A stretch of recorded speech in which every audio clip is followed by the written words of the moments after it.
Elvis Presley, the king of rock and roll. Today that title feels carved into music's Mount Rushmore, but at the start, he was just another kid in a poor family, skulking around Tupelo, Mississippi, barefoot and daydreaming. It's easy to think he popped out of nowhere, fully crowned, hip-shaking into America's living rooms. But the real story is deeper, messier, and downright stranger. We begin in Tupelo, 1935. Elvis Aaron Presley is born into a family scraping by on meager wages. This isn't a golden cradle scenario.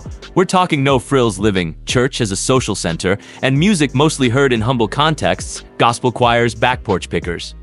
Early on, he's quiet. Not exactly the kid you'd peg as a future superstar. But he had ears wide open. He soaked up gospel hymns, country ballads, and the bluesy wails drifting from African-American neighborhoods. Instead of ignoring these sounds, he tucked them into his psyche like secret tools for later. Fast forward. When Elvis is 13, the Presleys pack up and move to Memphis. The big city's neon buzz, record shops, and radio stations beaming out R&B and hillbilly tunes form his new playground. He's a teenage loner lugging a cheap guitar around, nervous about performing publicly, probably never guessing that stage fright and stardom would soon collide.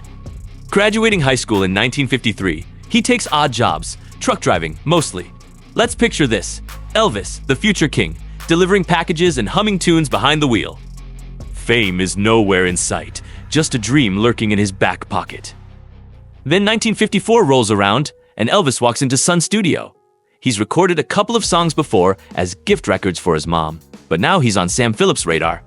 Phillips believed a white singer who could capture the soul of black music could shake the world. Elvis was that lightning rod, blending gospel fervor, country sincerity, and R&B grit. His first recordings with guitarist Scotty Moore and bassist Bill Black were raw, energetic, and new. It was like plugging folk music into an electrical socket and watching it dance. Within months, That's All Right hits local radio. People ask, who's this singer? They can't pigeonhole him.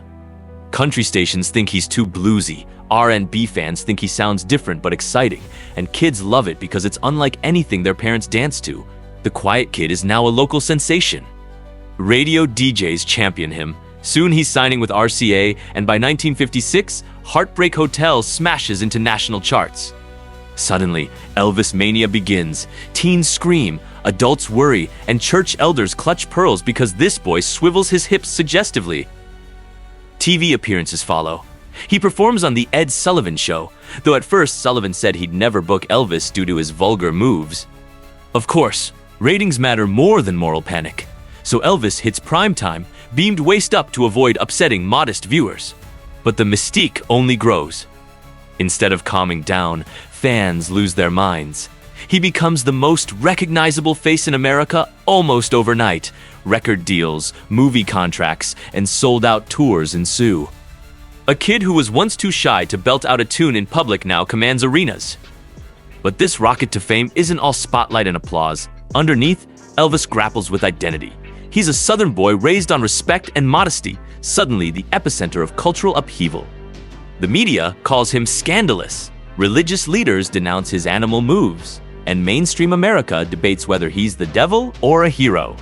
Through it all, he smiles politely, signs autographs, and tries to adapt. Meanwhile, he knows that without African-American musical roots, his sound wouldn't exist. He's blending traditions, crossing lines of race and genre, though the era's segregation means credit and profits flow unevenly. This tension silently shadows his success.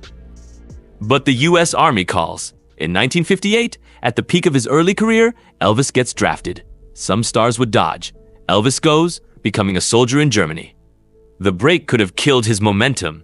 Instead, it humanizes him to critics who called him a punk. He returns in 1960 with a cleaner image, more mature, ready for the next phase. But the landscape changed while he was gone. The raw rockabilly edge softened. He leans into movies and soundtracks. Blue Hawaii, Viva Las Vegas, and a slew of formulaic films. Fans show up at theaters, but critics roll their eyes at the cheesy plots. This Hollywood detour fattens his wallet yet dilutes his musical boldness. For a time, Elvis becomes a polished star, losing that dangerous spark that first set the world aflame. By the mid-60s, the British invasion storms America. The Beatles, the Rolling Stones, these bands carry the rebellious torch Elvis lit. Now he's a relic in danger of irrelevance. He's still famous, no one forgot him, but the cutting edge belongs to others. Something's gotta give. In 1968, Elvis stages a comeback. The '68 comeback special on TV reveals a leaner, hungrier Elvis in a black leather suit, returning to his raw musical instincts. Audiences gasp, he's still got it. Suddenly, the king reclaims his throne, if only for a while. The '70s bring Las Vegas residencies and sold-out shows at showy venues. He dons rhinestone jumpsuits, belts out hits old and new, and commands loyal fans who cling to the icon he once was. Yet behind the scenes, pressures mount. The constant touring grinds him down. The industry machine milks him for profit while giving him less room to experiment. Personal issues, strained relationships, health problems, prescription drug dependencies gnaw his soul. Elvis, once a symbol of youthful rebellion, now struggles under the weight of maintaining an empire. By 1977, his health is in decline. He's still performing, but the spark dims. On August 16, he dies at Graceland, his Memphis mansion. The world reels in shock. How can a force like Elvis just vanish? Instantly, he becomes a legend, no longer a living artist, but a mythic figure draped in eternal nostalgia. Fans refuse to let him go, and even decades later, impersonators, tribute acts, and pilgrims to Graceland keep his memory alive. What shaped Elvis into this monumental figure? Poverty taught him to appreciate every break. Gospel churches taught him vocal sincerity. Blues and R&B taught him rhythm and emotional depth. Country twang gave him storytelling authenticity. The combination birthed a sound that upended 1950s America, kicked open doors for future rock gods, and reshaped youth culture. He wasn't just a singer, he was a lightning rod that conducted a storm of musical and social change. Yet his life is also a warning about fame's cost. Early success came too fast, leaving him vulnerable to industry manipulation. Military service and Hollywood detours steered him off his original path. The comeback proved he still had raw power inside, but as he aged, the industry and personal troubles wore him down. He soared higher and crashed harder than most can imagine. In the end, the king was mortal after all. For fans, he's an idol who forever changed how music sounds and how stars shine. For critics, he's a cultural puzzle, an artist who borrowed from African-American traditions without dismantling the barriers that limited them. For historians, he's a pivot point where past traditions fused into something explosive and new. For musicians, he's proof that the right voice, combined with a fearless blend of influences, can start a revolution. Today, his legacy stands unshakable. His records still sell, Graceland remains a tourist mecca, and his style echoes in countless performers who mimic that sultry drawl or try to capture that mysterious magnetic quality. Elvis's story, at its core, is about a gifted but complicated man who wanted to sing from the heart, and in doing so, tapped into something primal and universal.